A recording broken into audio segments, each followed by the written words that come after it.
Hi there guys, my name is Jacob and welcome back to the channel. Now if you're somebody like me who has a GivEnergy system, whether that be a GivEnergy inverter, a battery or an EV charger, then unfortunately today is not good news.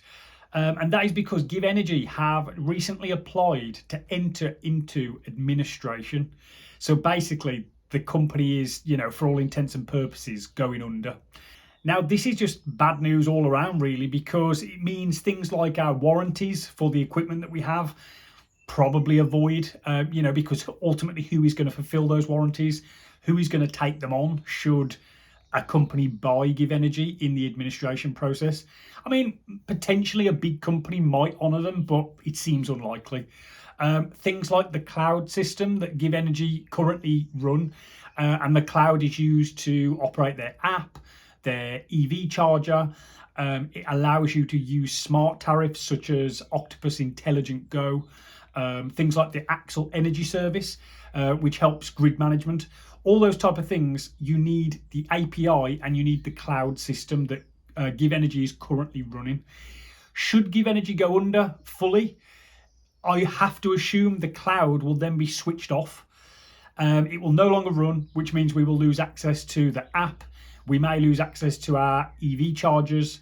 We will probably lose access to things like smart tariffs because they just won't be able to work without the cloud and the API.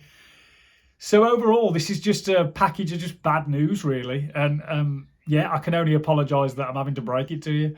It sucks for me because, as I say, I have all that equipment. I have an inverter, a battery and an EV charger. So going forward now, it's, things are up in the air as to what is going to happen going forward. Personally, I've done a little bit of research into alternatives to this, and I'm certainly no expert when it comes to third-party apps and things like that. But what I can say is, if you're somebody who uses the GivEnergy app on a regular basis, this is something ultimately we might end up losing functionality with. It just may not work at all. So you need a secondary app to be able to access your inverter settings, and so you can set the battery to charge and discharge and things like that. Now there is currently an app on the Apple App Store. I believe there's one on the Android App Store as well, but I don't have an Android, so I can't confirm how that works. But the one on the Apple Store, it's just called Inverter. It has a black icon, and it's run on a program I think called something like BBC Basic. But anyway, it works great, and I've been using it for a few weeks now just to get used to it, to see if I can manage my battery and inverter the way I want to without accessing the GivEnergy app. And ultimately, I can say, it works great. I've had no issues with it. It's, it's very similar to the GivEnergy app, that it refreshes every 10 seconds. You can set your charge schedules, discharge schedules. You can see how much energy you've generated in the day, how much you've exported, all that type of stuff that, that's the key information that I would imagine we all want. You can access all that through that. So I would encourage anybody watching this now who's got a GivEnergy inverter and a battery and anything else to download that app immediately, because I have heard it might actually be being taken off the App Store in the next couple of weeks. I'm not sure why that is, but at least if you get it downloaded onto your phone, you get access to that for the lifetime of the phone. Basically, it's not going to be deleted off your phone, and once you've downloaded it, you basically just got access to it. So get Inverter downloaded onto your phone as a backup, because should the worst happen and we lose access to the GivEnergy app and the portal, you'll have no access to your inverter, and that is kind of worst case scenario. So at least with this, it will help you access the inverter for controlling your battery. Now, when it comes to EV chargers, now this might be a smaller market that I'm talking to, but I also have an EV charger, so this is a concern. How I believe it works is the EV charger itself basically functions purely through the cloud. So that's bad news, basically, because if they switch the cloud off, the EV charger potentially will just be useless.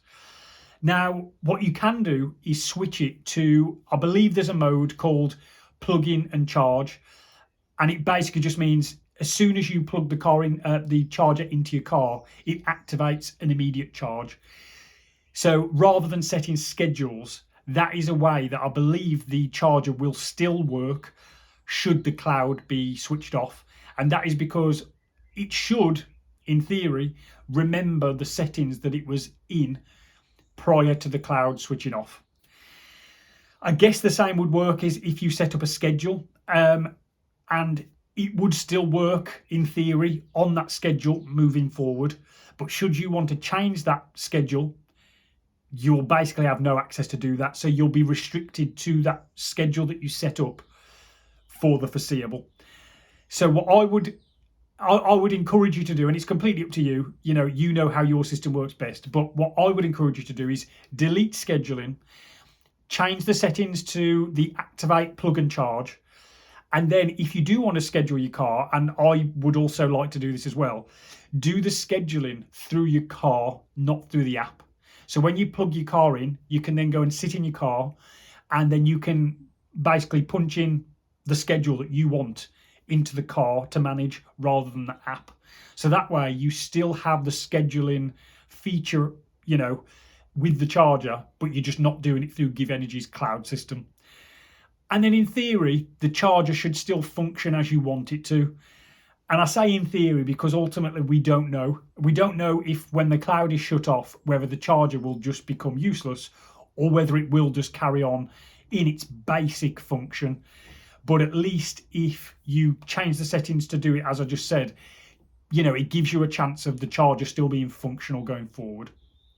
Now, once the cloud does get switched off, if that does in fact happen, and this is just completely up in the air now, so, I'm not trying to cause any worry or panic. I'm just speaking out loud basically. But if the cloud was to be switched off, that probably does mean things like Octopus Intelligent Go, any smart tariff that's similar to that, where Octopus need to talk to your inverter to be able to make your equipment do things.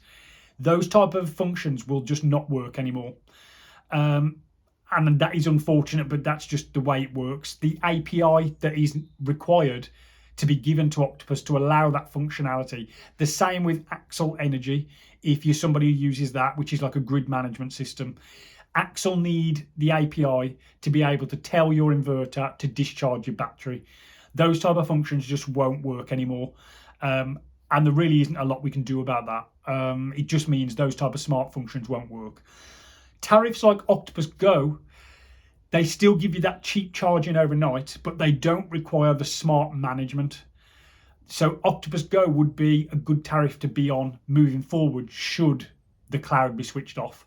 And that's what I'm currently on, and it works great. But ultimately the charging then is down to me to manage when I want it to charge, which I think is something like 12:30 to 5:30. That's my cheap window. So it would just be up to me to plug my car in, jump in the car and set the schedule on the car to charge 12:30 to 5:30. Whereas normally I'd just have that set up in the app and the car would just charge because the app's telling it to. So it's just a slightly different way of managing things, but ultimately whatever makes it work going forward, is a solution. It may not be the most ideal solution, but, it saves having to replace any equipment, which is kind of worst case scenario. For me, my equipment now is, only just over 16 months old. So this system is relatively new. So to have the news that GivEnergy are going under is just awful news, really. As I said, it probably invalidates warranties. So that sucks, because part of why I'm sure many of us went with GivEnergy is because the warranties were so good. The promise of good customer service was probably a reason why many people signed up. This is kind of the risks you take on, I guess, when you opt to spend your own money and go for this type of equipment. It's not ideal. In hindsight, maybe I wouldn't have gone with GivEnergy from the start, but hindsight's wonderful. It's meaningless right now. But hopefully, my hope at least is long term, I can keep my equipment just going, running smoothly, ticking over like it does now for many years to come, and get my money's worth and the value out of the system. But should the worst happen and I get a fault and say the system just doesn't continue operating, whether the inverter had a fault or the battery, my only real port of call would be my installer. But what the installer could actually do at that time, I have no idea, because I very much doubt there'd be replacement parts or replacement inverters or batteries or anything like that to be able to swap them out. If the GivEnergy cloud is switched off, I very much doubt there'd be any sort of remote fix they could do. So yeah, we're kind of moving forward in the dark if the cloud is to be switched off, which, you know, I'm just praying that doesn't happen. In an administration, you know, it doesn't necessarily mean doom and gloom. Ultimately, they can enter into administration and then potentially a company could come along and buy them and maybe choose to operate in a very similar manner to how things are operating now. They could keep the cloud functionality on. And if that was the case, we'd be absolutely fine. We'd just be normal going forward. But the real worry right now is everything is just up in the air. No one really knows. There hasn't been any communication to anybody like myself with GivEnergy system. So it's just going to be a waiting game, unfortunately, to find out, you know, little bits of information as to how things are going to work going forward. But if you are someone like me, I would just get the Inverter app downloaded ASAP and get that linked up to your inverter. Test it out, make sure it can work for you. As I said, maybe change the settings on your EV charger just so that doesn't get locked into a particular schedule moving forward. And other than that, it's a case of just keeping your fingers crossed, really, that this doesn't go down the worst path it could and maybe things end up okay in the end. But if you are someone like me with GivEnergy equipment, let me know down below how you're finding all this news. Let me know what your plans are going forward, and if you have any alternative ways of controlling an inverter or an EV charger, anything like that.